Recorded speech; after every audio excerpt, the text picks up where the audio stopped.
സെറ്റപ്പുള്ള സാധനം. കാരണം വെച്ചാൽ മറയൂർ പോലുള്ള സ്ഥലം തന്നെ ലൊക്കേഷൻ തന്നെ പല 3 സമയത്തും 3 ക്ലൈമറ്റുള്ള നല്ല പ്രദേശമാണ്. അവിടെ കാന്തല്ലൂർ എന്ന് പറഞ്ഞ ഗ്രാമം കണ്ടപ്പോൾ തന്നെ അവിടെ ഒരു ഭയങ്കര സാധ്യത. സ്കെച്ച് പോലും ഇടാതെ സെറ്റ് ചെയ്തൊരു പടം അത്. സ്കെച്ച് ഇട്ടില്ല. ബിജു വർക്കിയോട് പറയുമ്പോൾ എനിക്ക് വിശ്വാസം അങ്ങോട്ട് ചെയ്താൽ മതിയല്ലോ, പിന്നെന്താ പറയണ്ടെന്നുള്ള ലൈനിൽ ചെയ്ത പടമാണ്. ലൊക്കേഷൻ കണ്ട ഉടനെ ആ ഒരു കാന്തല്ലൂർ ഏരിയ മതി എന്ന് പറഞ്ഞപ്പോൾ കൃഷിയാണ് നടക്കുന്നത്. കൃഷി സ്ഥലം എങ്ങനെയായിരിക്കും അവർ ഷൂട്ടിങ്ങിന് തരിക എന്നൊക്കെയുള്ള ഭയങ്കര കൺഫ്യൂഷൻ ഉണ്ടായിരുന്നു.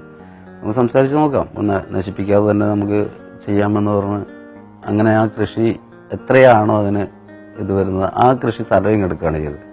അങ്ങനെ ആ കൃഷി സ്ഥലത്താണ് വേണാട്ടിൻ്റെ 2 നില വീടും അതിൻ്റെ തൊട്ടപ്പുറത്തുള്ള വുഡ് ഹൗസ്, ഓപ്പോസിറ്റുള്ള ഹനീഫ് ഖാ താമസിക്കുന്ന വീട്, അതിലേക്ക് വരാനുള്ളൊരു വഴിയൊക്കെ കൂടി അങ്ങനെ ഉള്ള കംപ്ലീറ്റ് അതങ്ങനെ തന്നെ സെറ്റ് ചെയ്തെടുക്കുക ചെയ്തത്. അത് കഴിഞ്ഞ ഒരു ഹോട്ടലുണ്ട്, ചായക്കട. അവിടെ ഒന്നും പണിയാൻ പറ്റാത്തത് കൊണ്ട് ഉള്ളൊരു ഗ്യാപ്പായിരുന്നു അത്, പുഴയിലേക്ക് ഇറങ്ങി നിൽക്കുന്നൊരു ഗ്യാപ്പ്. ആ ഗ്യാപ്പിലാണ് നമ്മൾ ആ സാധനം സെറ്റ് ചെയ്തെടുത്തത്. ഒരുപാട് ഹൈറ്റിൽ ഇതൊക്കെ വെച്ച് നല്ല വർക്കായിരുന്നു. എനിക്ക് ഭയങ്കര ഇഷ്ടമായ ഒരു വർക്കാണ്. അതേമാതിരി മാർക്കറ്റ് സെറ്റ് എന്നൊക്കെ പറയുന്ന ഒരു ഒറ്റ ദിവസത്തെ കൊണ്ട് സെറ്റ് ചെയ്ത് ആണ് ഫൈറ്റൊക്കെ നടത്തി. ഭയങ്കര രസമുള്ളൊരു വർക്കായിരുന്നു. അതേമാതിരി ആ പൊട്ടിക്കണ ചന്ദന ഹോട്ടലിൻ്റെ സൈഡ് പൊട്ടിക്കുന്ന സാധനം, ദേശീയ വെച്ചിട്ട് മമ്മൂക്ക പൊളിക്കുന്ന സാധനങ്ങളെല്ലാം മനോഹരമായ വർക്കായിരുന്നു. ഒരുപാട് സാധനങ്ങൾ ചെയ്യാനുണ്ടായിരുന്നു. എന്നാണ് ഗ്രാഫിക്സിൽ പൊളിക്കാവുന്ന സാധനം, വളരെ നാച്ചുറലായിട്ട് സാധനങ്ങൾ ചെയ്തത്.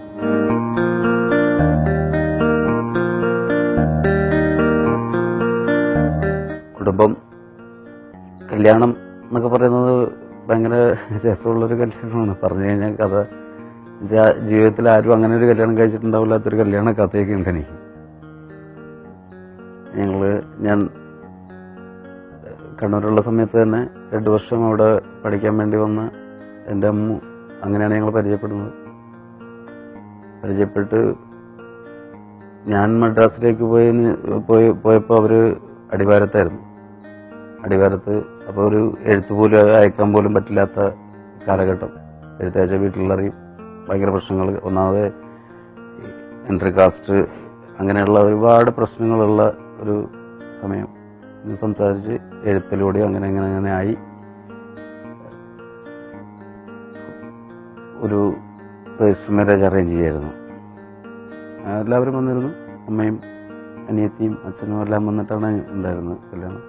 പക്ഷേ ചായക്കടയിൽ വെച്ചാണ് താലി കെട്ടിയത് ഞാൻ അന്ന്. അങ്ങനെ അത്രയും സിമ്പിളായിട്ടുള്ളൊരു കല്യാണം.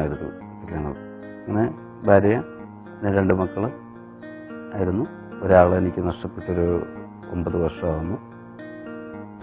സ്കൂളിൽ പഠനത്തിൻ്റെയും അല്ലെങ്കിൽ സ്കൂളിലെ അധ്യാപകരുടെയും ഒക്കെ ഒരു കുഴപ്പം എന്നേ ഞാൻ പറയുള്ളൂ. പീഡനം എന്ന് പറയുന്നത് കുട്ടികളെ എങ്ങനെ കൊണ്ടു നടക്കണമെന്നറിയാതെ, അതിനുവേണ്ടി ദിലീപൊക്കെ എഴുതിയിട്ടുണ്ടായിരുന്നു. ആ സമയത്ത് ഒരുപാട് മാറ്ററായത് അത് ശേഷം. അങ്ങനെ നഷ്ടപ്പെട്ടു എന്ന് മാത്രമേ എനിക്ക് പറയാൻ പറ്റുള്ളൂ. പിന്നെ ഒരാളുണ്ട്, ഇപ്പോൾ ബാംഗ്ലൂർ പഠിച്ചുകൊണ്ടിരിക്കുകയാണ്. ആർട്ടിസ്റ്റാണ്, നന്നായിട്ട് വരയ്ക്കുന്നുണ്ട്, നല്ല ഗിറ്റാറിസ്റ്റാണ്. അമ്മു, ഞാനും അവനും കൂടി ഇപ്പോൾ ഒരു 2-2.5 വർഷമായിട്ട് ഞാൻ കണ്ണൂരാണ് താമസിക്കുന്നത്. അതുവരെ എറണാകുളത്തും മദ്രാസിലായിരുന്നു.